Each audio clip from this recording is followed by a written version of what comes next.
Alors, là on est pas mal du tout, on va retourner en caméra perspective. Voilà. Donc là c'est chouette, on a un modèle de fauteuil. Pas mal du tout. Alors, ce qu'on peut faire, tiens, on va sélectionner pour l'exercice, on sélectionne tout le fauteuil, et lui on va le créer en composant. Hop, créer un composant, et on va l'appeler fauteuil.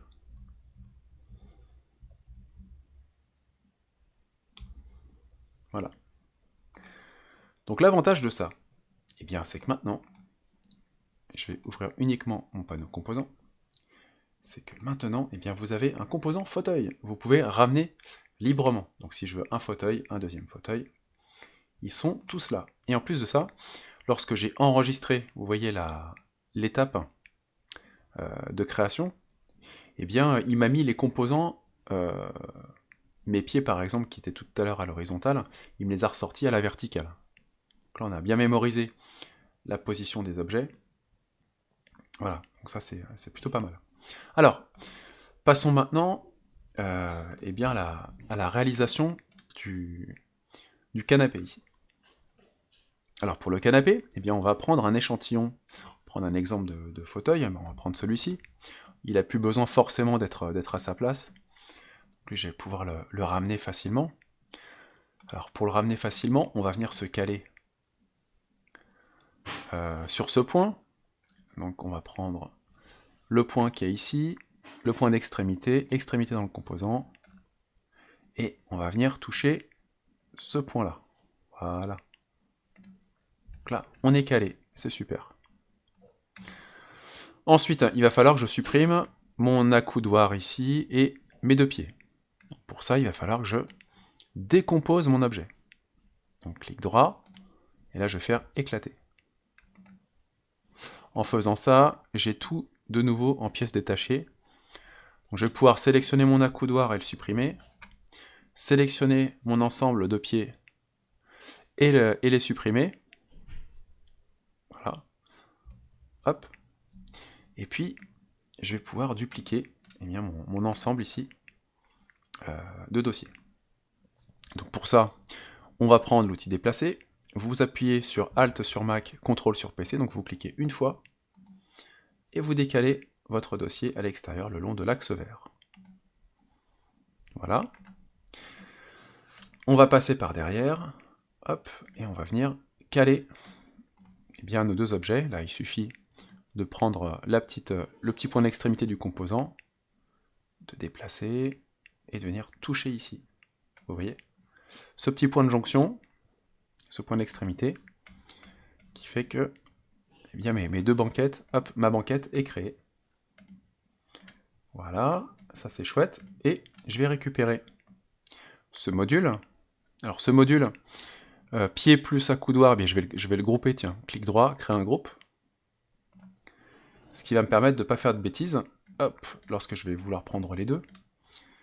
Et là on va venir sélectionner, toujours pareil, un point de départ et un point d'arrivée, avec déplacer et le mode copie, donc Alt ou CTRL, et là vous prenez ce point, et vous venez faire coulisser, hop, l'objet, sur l'image en dessous. Voilà, à peu près à ce niveau-là.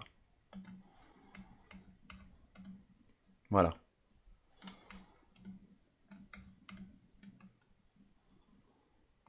Et là, vous avez votre canapé qui est fait. Sauf que, sur la dernière manip, alors, sur la dernière manipulation, il y a un truc qui peut me déranger un petit peu, c'est que vous voyez, si on zoom, ici, on n'est pas vraiment pile poil dessus. Parce qu'on n'a pas fait une vraie symétrie. On n'a pas fait un effet miroir. Et ça, l'effet miroir, eh bien, vous l'avez là-haut. Donc, je vous invite à faire un deuxième exercice, c'est-à-dire qu'on va refaire la manipulation ici, sauf qu'on va prendre qu'une partie de la banquette et on va la retourner de l'autre côté. Comme ça, en fait, vous n'allez pas trop faire d'efforts, c'est le plugin qui va le faire à votre place. Donc là, on est d'accord, ça fonctionne. Bon, je vais sélectionner quand même la partie droite, toute la partie droite, et je vais la supprimer. Bon. Maintenant, on va voir ce qu'on peut faire avec. Donc pour faire un effet miroir avec cet outil-là, hein, alors attention, cet outil-là, il existe vraiment que dans la JHS Powerbar. Par défaut, dans SketchUp, vous pouvez pas faire d'outil miroir, de fonction miroir, hein, sauf en bidouillant avec l'outil échelle, bref.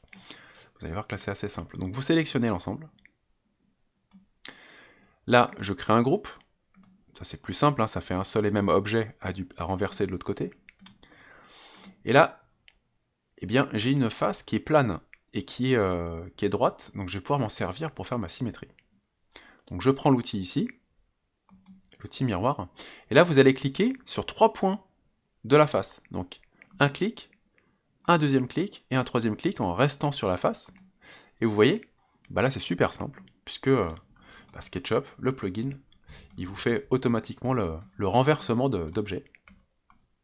Donc ça c'est vraiment pratique.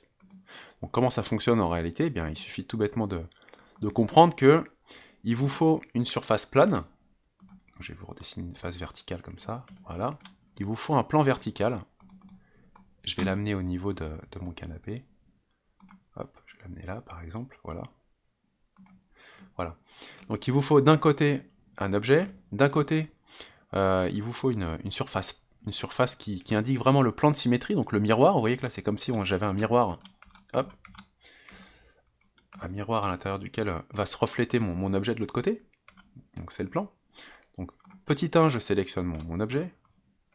Ensuite, je prends l'outil miroir, et là je vais cliquer sur 3 points de ce plan. Donc 1, 2, 3, peu importe. Hein. Et automatiquement, mon objet vient se retrouver de l'autre côté. Et voilà, ça c'était l'astuce du jour grâce à cet outil, qui est bien pratique, dont on ne peut plus s'en passer une fois qu'on l'a installé. Voilà, bah, j'ai ma banquette, et ma banquette, je vais la sélectionner, comme ceci, clic droit, et puis on va la créer en composant. Et on va la nommer banquette.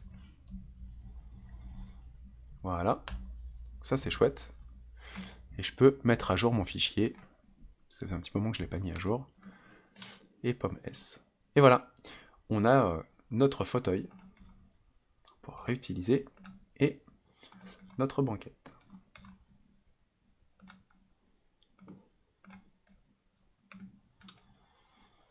On va pouvoir passer maintenant aux textures, voilà, pour avancer dans la création de cet objet.